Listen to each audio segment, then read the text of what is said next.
మీ బిడ్డలకు తగిన భాగస్వామి కావాలి అని ప్రార్థన చేయాలి. కానీ బైబిల్లో ఏముందో తెలుసా? అడుగుడి మీకు ఇవ్వబడును, ఆ తర్వాత 2 పనులు ఉన్నాయి. చెప్పండి ఏమిటో? వెతుకుడి మీకు దొరుకును, తట్టుడి మీకు తెరవబడును. ప్రార్థన చేసి వదిలేస్తే కుదరదు. మా అమ్మాయి కోసం ప్రార్థన చేస్తున్నా, మా అబ్బాయి కోసం ప్రార్థన చేస్తున్నా, వాళ్ళ పెళ్లి కోసం ప్రార్థన చేస్తున్నా అని మీరు ప్రార్థన చేసి వదిలేస్తే పెళ్ళికొడు ఇంట్లో వచ్చి కూర్చుంటాడా?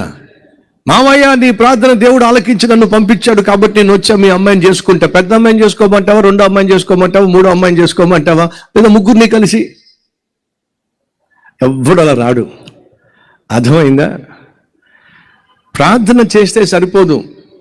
తమ్ముళ్ళు చెల్లెళ్ళు మీరు బాగా చదువుకున్నారు అనుకుందాం, చదువు ముగిసింది అనుకుందాం, మీరు ప్రార్థన చేస్తే ఉద్యోగం వచ్చేస్తుందా? ప్రార్థన చేయాలి, అలాగే ఉద్యోగం కోసం చెప్పండి ఏం చేయాలి? వెతకాలి. ఏ ఏ కంపెనీలో వేకెన్సీస్ ఉన్నాయో పొద్దున్న లేచి న్యూస్ పేపర్ చూసుకోవాలి, వేకెన్సీస్ ఎక్కడున్నాయో వెతకాలి, అప్లై చేయాలి, ఇంటర్వ్యూకి వెళ్ళాలి. అంటే మీరు తట్టాలి, వెతకాలి, వెళ్ళి తలుపు తట్టాలి.